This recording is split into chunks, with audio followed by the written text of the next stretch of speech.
and very much looking forward to our conversation today. Thank you both to Ed and Carla. That was really insightful information.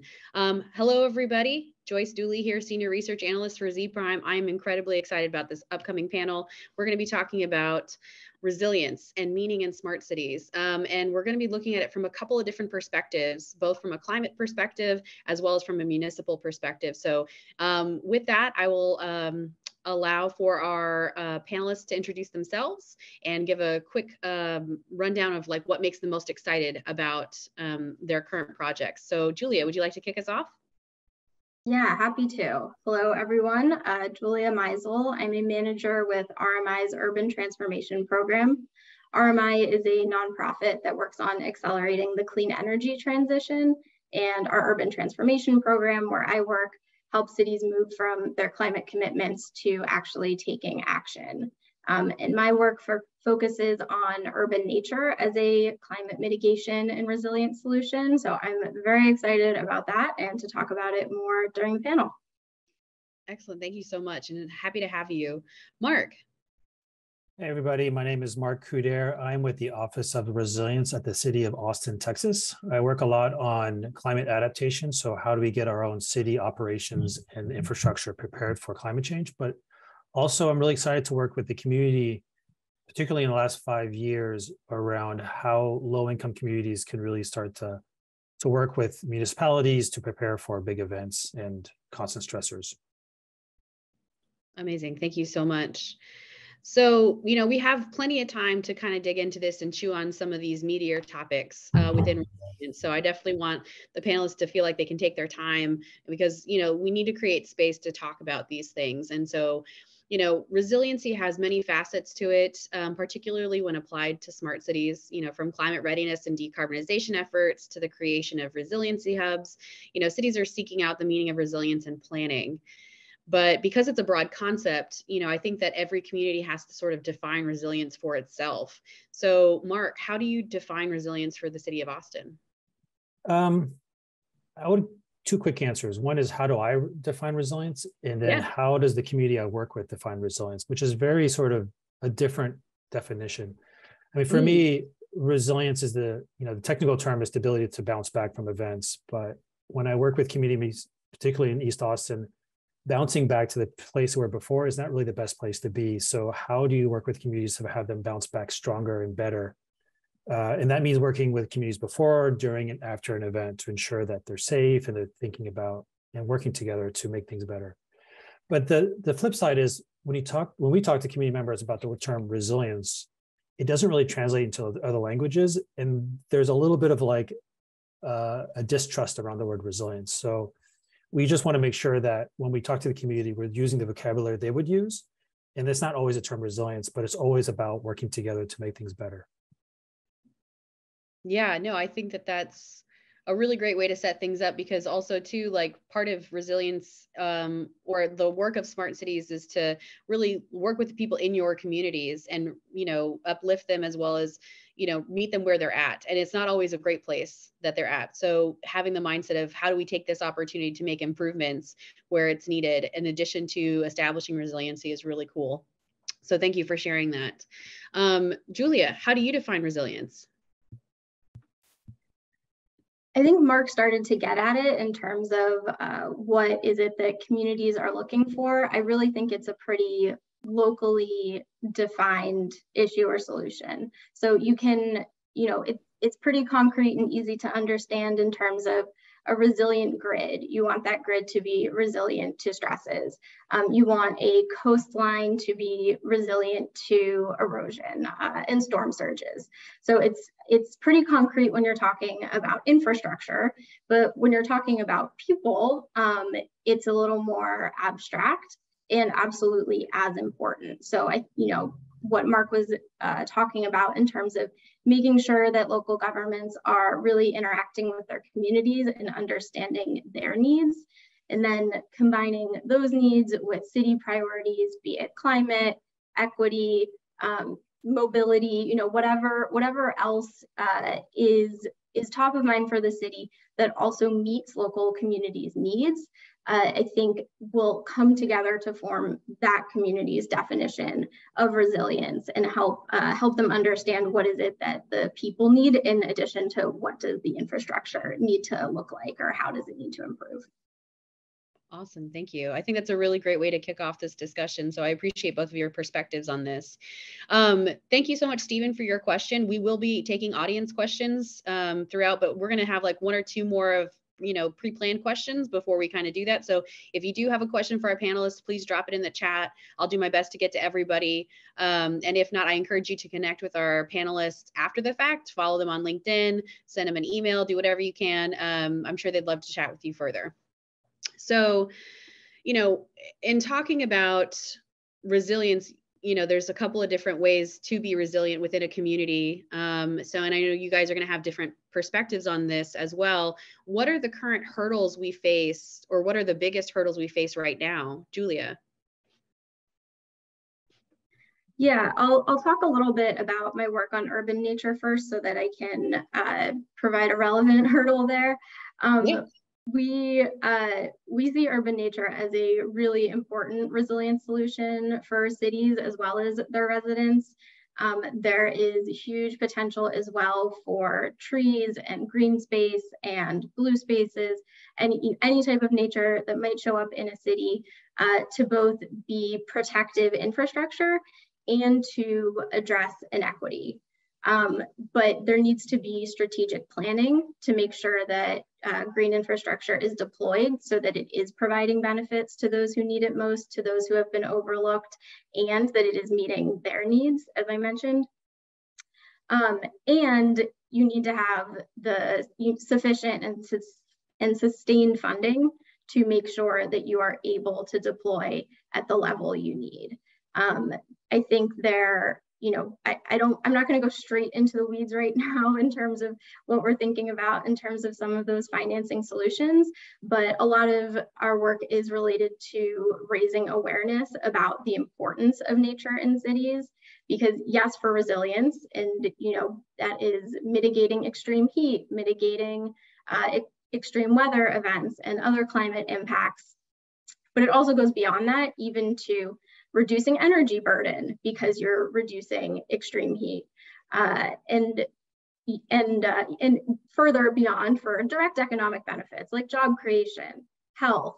So it's having nature in cities is really important both for infrastructure and for people, but the current level of funding from local governments as well as state and national government and from external sources isn't commensurate with what is actually needed to get to the level of canopy that will keep a city cool enough, that will bring the level of canopy in neighborhoods without trees up to where it needs to be, and so on.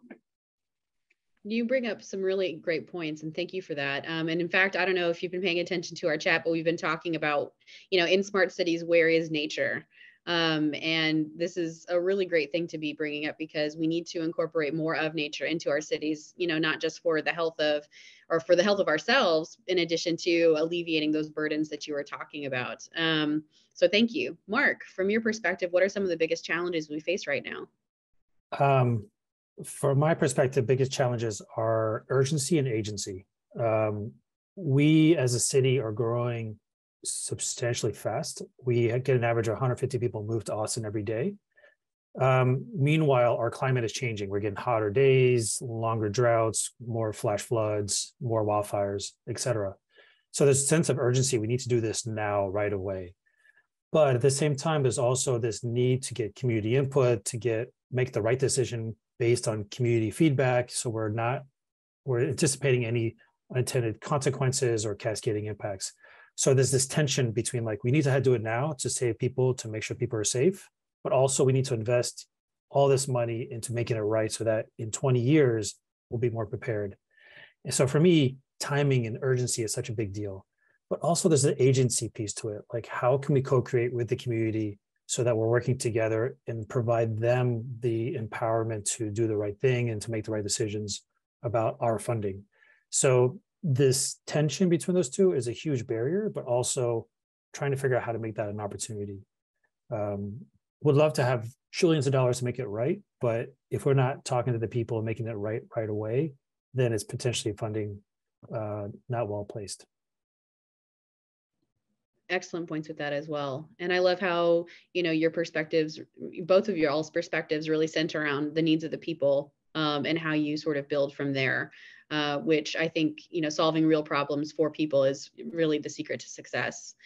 So I'll pose one more question, and then we can start turning it over to audience questions. I have a handful of others as well, just to facilitate the discussion, but would love to hear from the audience, and their questions for you guys as well. So, what areas should cities focus on when they decide to pursue resilience? Mark? All of them.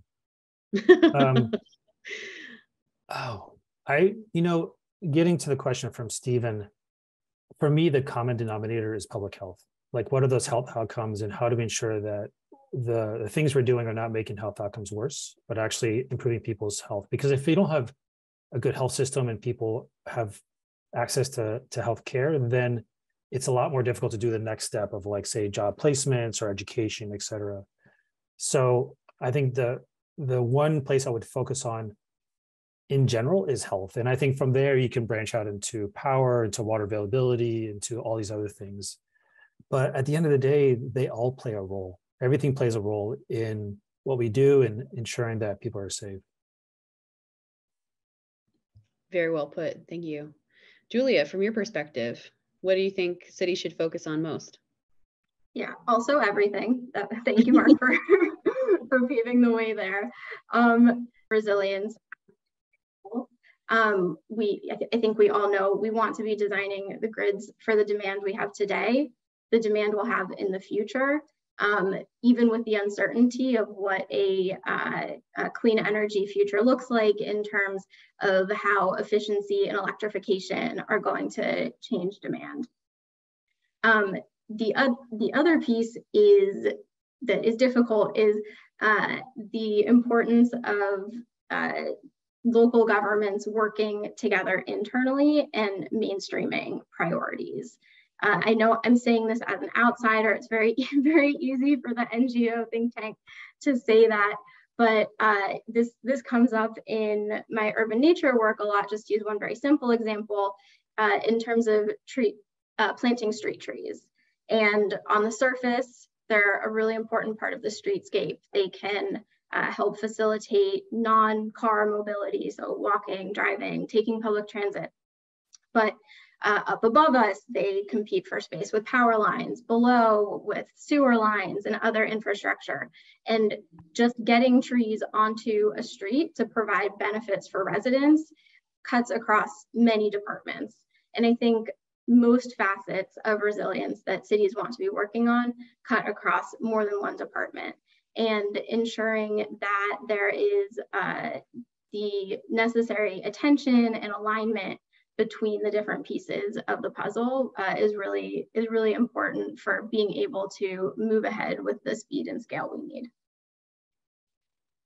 Excellent. I was actually just about to ask you both about prioritization, right? Because if the need is to look at everything, even if you have like a public health lens to it, what are the best practices then around prioritization? Mark? Yeah. So there's prioritization in the process of sort of asset management within the city, and then there's prioritization from a community perspective. And I think those are slightly different, because for things like roads, bridges, electrical systems, water systems, et cetera, it's really an engineering process, a vulnerability assessment, top down. Like, what are your most critical assets? How are they been impacted by climate change in the past? And then what are the thresholds in the future? So you get to this really deductive way to process. These are the essential critical assets that we need to focus on, and this is the dollar amount we need to put to it. So prioritization for infrastructure is very deductive and very engineer focused. Prioritization for community members is totally different. And I think Julia mentions this is, people are not concrete, they're squishy, right? They're not always, you can't just apply a mathematical equation to them.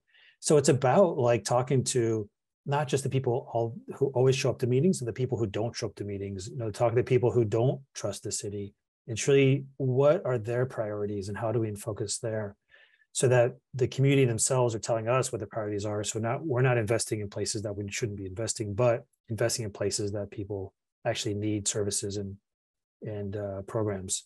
So prioritization is about talking to people and getting them to be part of that process.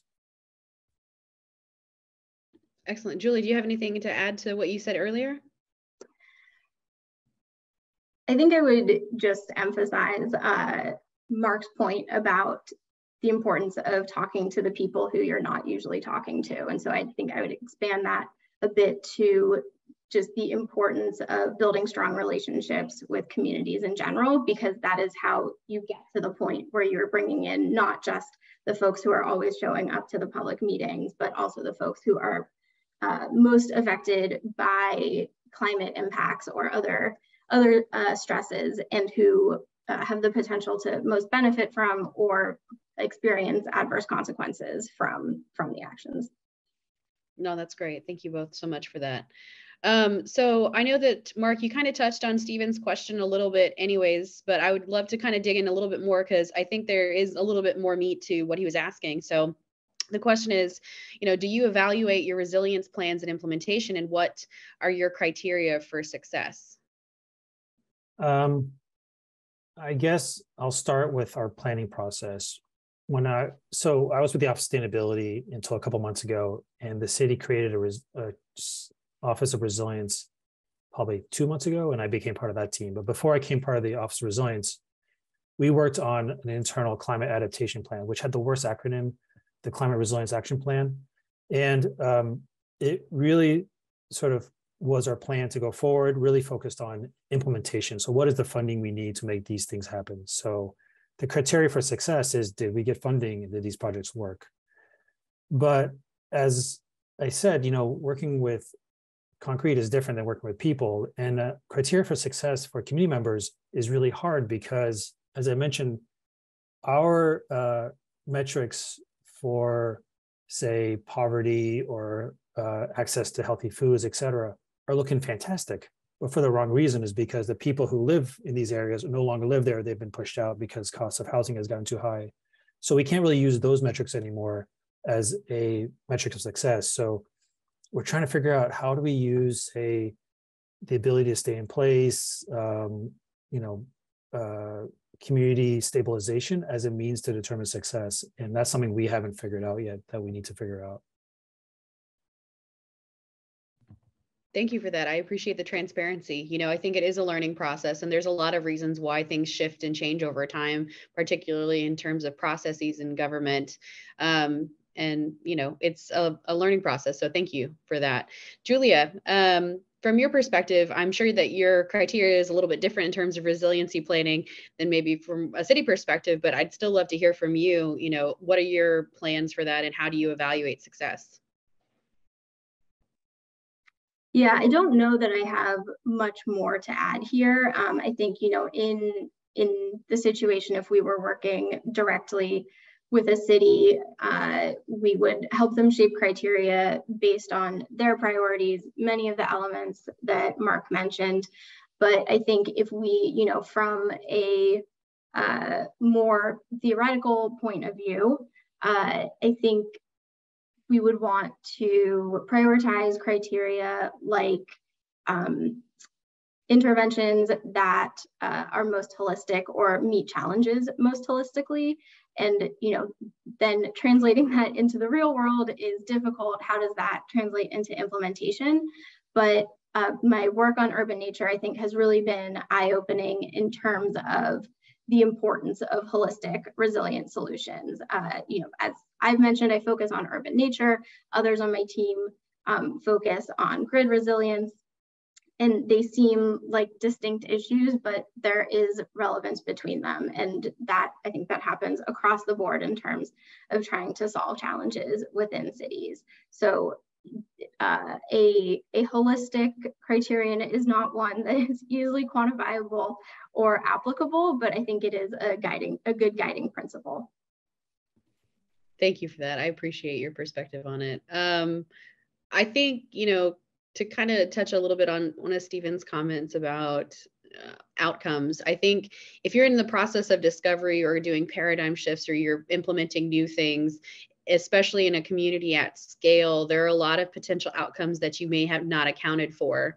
And so being solely outcome driven, it might interfere, I think, with the ability to learn a little bit more about what's happening, or be a little bit more flexible or responsive to the situation as it goes. But again, outcomes are super important to quantify success in a lot of ways. So Mark, I don't know if you want to touch on that a little bit.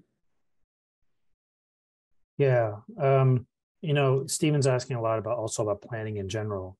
We Yeah. don't have a resilience plan for community members because one is the Office of Resilience has been around for 4 months, but I don't know if we would create a plan anytime soon. I think we're so focused on implementation right now.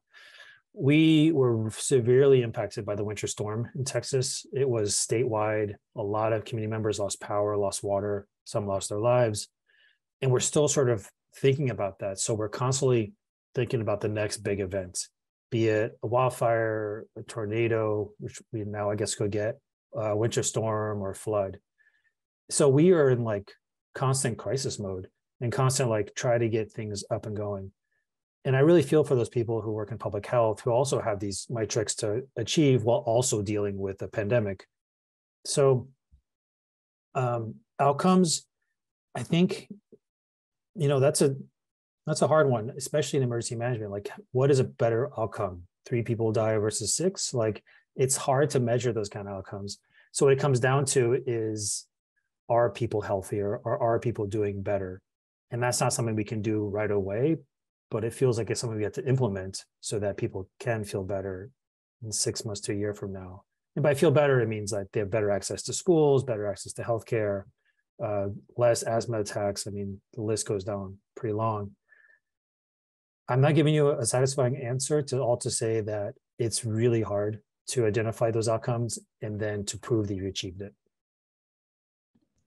Yeah, I mean, I don't think that there has to be a nice buttoned up answer for a lot of this. I mean, resiliency planning is so important, and especially from a community centered approach, it's so multifaceted and layered and subjective, because your communities your communities within the larger community are going to have different perspectives as well and different needs as well. And so I agree with you. I think trying to implement to make the best come forward is a really great place to get started. And defining outcomes can be very challenging in this perspective. So thank you. I'd also like to add one more thing is, it seems like all my answers are going to be work with the community and get the community on board and have them co-create. And I do want to sort of, make aware that it's almost impossible to do. Like we're spending hundreds of millions of dollars every day or every couple of days on huge infrastructure projects that haven't had community input. And I don't know if ever will. I mean, some of these projects are in rural areas, or they're like a wastewater treatment plants or, large substation that probably won't get community feedback. But if we don't start to focus on the community feedback, then we're going to keep on doing the same mistakes we've always done. So as much as community feedback or community engagement is only less than 1% of all our efforts and projects, it's still probably the most important percent. Well, yeah, I mean, from a business perspective, knowing your customer, knowing, who the ultimate end user is, and really understanding their journey or their pain points, that's critical for success, because otherwise you're just sort of solving, assumed problems rather than really addressing the real needs that exist. And it's true for cities as well. Okay, cool. So we're going to pivot just a little bit. And I think we've kind of touched on this in a couple of different ways, but really wanting to just hit the nail on the head. What role does equity play in all of these resiliency efforts, from a climate perspective as well as, from a city perspective? Julia? Yeah, clearly really important. I think to set the stage, it's helpful to think about what the situation is in many American cities, which is that low income and historically disadvantaged populations and other vulnerable communities often experience what we call the first and worst impacts. And you can see that with extreme weather events where they're often more vulnerable.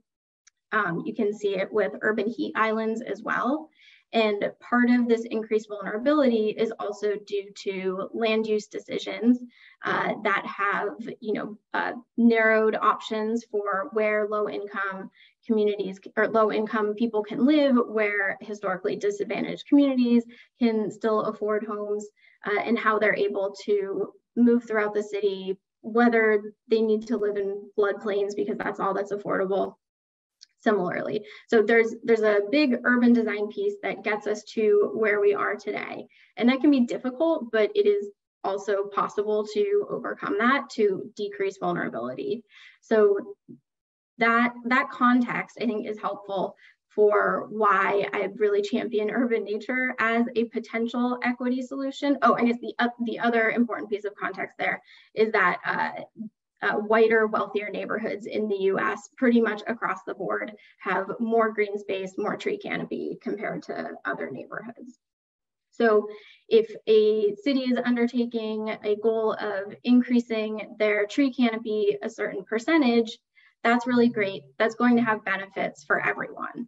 But it's going to have particular benefits if those investments, if that plan is focused on communities that don't have that canopy, that experience the worst urban heat island effects, that experience additional flood damage or more flood damage compared to other neighborhoods where green stormwater infrastructure would also be beneficial.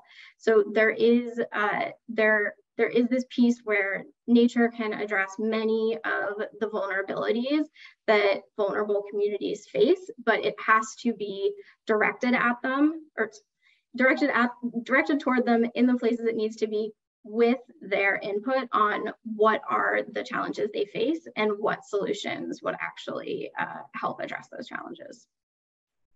Awesome, thank you. It reminds me of a part, and I'm not totally familiar with all the RMI offerings, but and services, but there's a really great tool out there called State of Place that sort of does health assessments of communities in urban spaces and sort of what is lacking in terms of canopy as well as sidewalks and a bunch of other stuff. So if there's anybody looking to do an assessment on the health of their urban planning, I would highly recommend checking out State of Place to give you that quantifiable data that will help you make plans to improve communities across the board.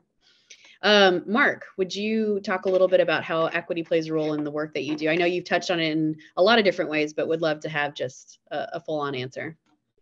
Yeah, it's been really interesting and fascinating to see the city transform. About 6 years ago, we hired a chief equity officer, and he created a chief equity office of like 20 people. And the first thing they did is they worked with departments to see, okay, so what are you doing?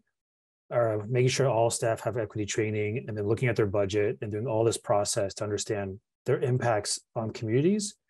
And then in the past couple of years, really focusing in on how do our planning processes and our implementation processes impact communities, either unintentional or just, what are those cascading impacts?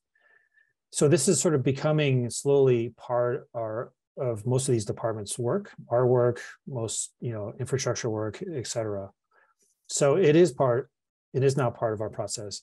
It is not easy though, because we are not been designed to do this. Our processes have always been focused on community consulting or just community informing, but not community engaging in co-creation. So it's a lot of sort of learning how to do this. How do you pay community members for one meeting, or how do you get childcare or translations and all these things? And how do you ensure you get to people who don't want to talk to you? And it's not easy, but we're all trying to do it at the same time, which is really hectic. But what is equity?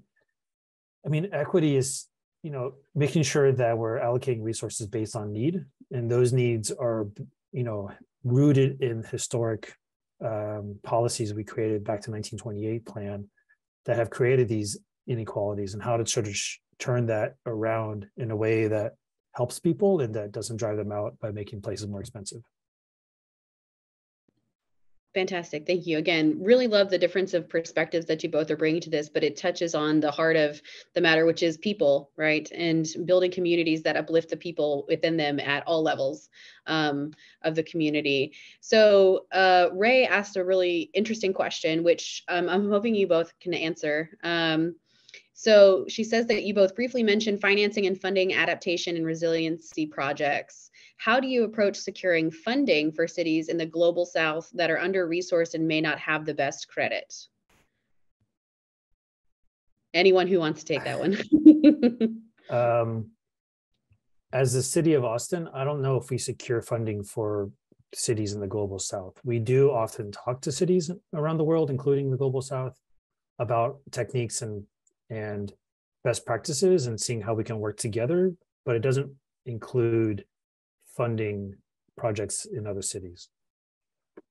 Yeah, I'm happy to talk about this a bit. And then Mark, I'd also be interested in hearing how you have approached funding and securing external financing in Austin.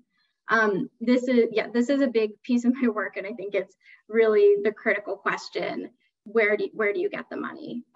For urban nature, as an example, yes, historically, local governments have borne most of the costs. The benefits accrue to residents throughout the city, but there are also benefits that accrue to many parts of the private sector. There's significant economic value from those benefits, and it doesn't, local governments shouldn't be left to bear all of these costs. So we think it's really important that more potential financiers, investors really get in the game here. But it's difficult because there's this potential economic value, but it is not all easy to capture. Doesn't conform to how return on investment is assessed currently. So we think that there is a lot of room here for innovative approaches, that are either direct financial products or more creative. So it could be something like an advanced market commitment for trees being planted in a city, or an offset product that is offset plus. It includes all the additional climate mitigation and health benefits of urban nature for corporates that are looking to fulfill their net zero commitments. I think there's also a role for international financial institutions and development finance institutions, which is relevant both in the global south, but also in the US with our new green bank that is coming through IRA. And there are financial institutions around the world that are made to provide support and innovate to help cities or other less creditworthy entities access the finance they need for solutions such that they are paving the way to demonstrate the value, including the value that other future investors might be able to capture. So long-winded way of saying this is an area that needs a lot of attention. It's something that we are interested in spreading the word about, and very much welcome anyone else who's interested to get in touch to talk more about it. It is something that the private sector can potentially benefit from and needs to play a bigger role in. Wow, great. Thank you so much. Mark, did you want to touch a little bit on the question that Julia asked you? Can you remind me what that question was? Yeah, I believe it. Oh, sorry, go ahead. No, just it would be great to hear any examples you have about how you have funded your resilience work either internally or secured external funding, and potentially in a more creative way beyond just typical budget allocation. In a more creative way. So we are a growing city, and we have a good credit rating. I mean, sort of off of the question in the chat. We just need to know where to spend it. We do have a lot of fees. By a lot, I mean, we have fees for watersheds. So we have a watershed department, about 200 people. We have a lot of fees for trees. So we have funding for trees. Our infrastructure, like our Austin Water, Austin Energy, they're growing, so they have the ability to get capital to spend money on these things. It's just a question of spending in the right place at the right time in a way that's thinking about the future climate. Where it gets innovative is trying to see how we can leverage these things to really get into the communities that are most needed. So I don't know if I have a really innovative way to spend money. I do want to talk about green infrastructure, which, Julie, you've mentioned a couple of times. the hardest place to put a tree is probably in a street, because we have so many competing utilities underneath the ground. Community loves trees, utilities hate trees. So it's like having that battle is a constant battle. But also we have about a 33% canopy cover right now, but in low-income communities, they get as low as 5% canopy cover. So how do we start to invest in trees in those areas? We've tried the code. So if you do a parking lot in Austin, you have to put in trees, but most people get past that by sort of saying loophole, what's an existing parking lot? We're not really renovating it. It's not a full-on project. So they find ways not to put in trees, or trees mysteriously die. I think the hardest thing about all this is maintenance. Like, green infrastructure is great if you can get somebody to maintain it. Infrastructure is great if you get somebody to maintain it, but how do you maintain something that's constantly shifting like a climate? And the second piece is, somebody once asked me, like, what keeps me up at night? And what keeps me up at night is ecology. Because in a changing climate, you have the native plants that are not surviving, but what does survive is invasive species. So how do you plant or plan for a changing ecology of what's going to happen in 5-10 years from now when your existing palette isn't surviving? And that's hard, because what you get is an increase in vector-borne diseases, waterborne diseases, airborne diseases, and those things are just constant stressors on the community. So green infrastructure is wonderful. Would love to find ways for people to get excited about it, to spend money on it, to maintain it. Excellent. Man, I'm so glad we're having this panel today, because we're digging into some really great topics. Robert asked a question about what role do community benefit agreements play in creating opportunities and defining respective stakeholder roles. Mark? What are community benefit agreements? That's a great question. Robert? I hate to answer a question with a question. Yeah. Robert, why don't you drop it in the chat what you mean by community benefit agreements, and I'll come back to you. In the meantime, why don't we move on to, we've talked about the challenges, we've talked about some of the roadblocks and some of the happenings that are going on. What are some of the next opportunities that are happening in resiliency in your community or in your work? Mark? Yeah, so after Winter Storm Uri, which was last year, Council passed a resolution directing staff to create these quote unquote resilience hubs. And resilience hubs are not new. I mean, I think they started out of Baltimore, and Baltimore's doing a fantastic job. But Boston and other places are also doing them. We are working with the community right now to identify at least 6, potentially more in the next couple of months, and having the community define them themselves. So far the community that we worked with, and I say community, it's mostly East Austin, the Eastern Crescent, which is low-income communities of color, are telling us what those trusted locations are. And they tend to be places like churches, rec centers, libraries, health centers, schools. And we're trying to understand, working with the community, what does the community need at those locations? And we're starting to hear back things like job placements, trauma-informed design, or trauma-informed training, like trying to understand what the community needs so that we can meet them there and help them during events, before events, but also working with our energy provider and our water provider to see how we provide redundancies at these locations, be it solar with battery backup or some kind of water backup for the community during events. So we are knee deep in just working on this full time and trying to figure out how to get these things up and running in a matter of months, not years. Excellent. Thank you so much. Julia, from your perspective, what are some of the best opportunities or biggest opportunities that are coming? Staying on this theme of money, very excited about what's come out of the Inflation Reduction Act as well as IIJA.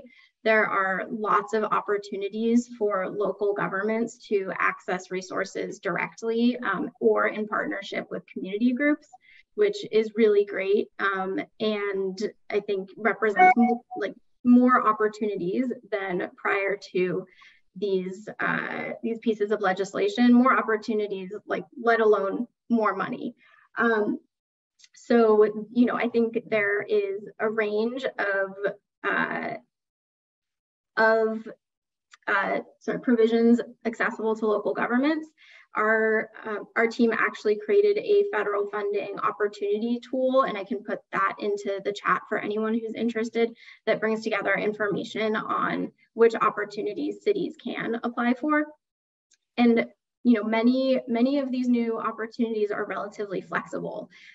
There is room for green infrastructure in some of the transportation and public transit provisions. So this is, an area as the programs get built out and as eligibility and other requirements are defined, there's just going to be more and more that cities can do in terms of accessing federal support for resilience. Awesome. Thank you so much. And we have just a couple minutes left, but I wanted to circle back to Robert's community benefit agreement. He says that they are traditionally employed in new developments where a developer is required to include elements that benefit communities. And it's possible that these agreements can be expanded to include environmental and energy resilience benefits. So to go back to his question, what role does community benefit agreements play in creating opportunities and defining respective stakeholder roles? Yeah, good question. I'm also assuming he's not, or they are not in Texas.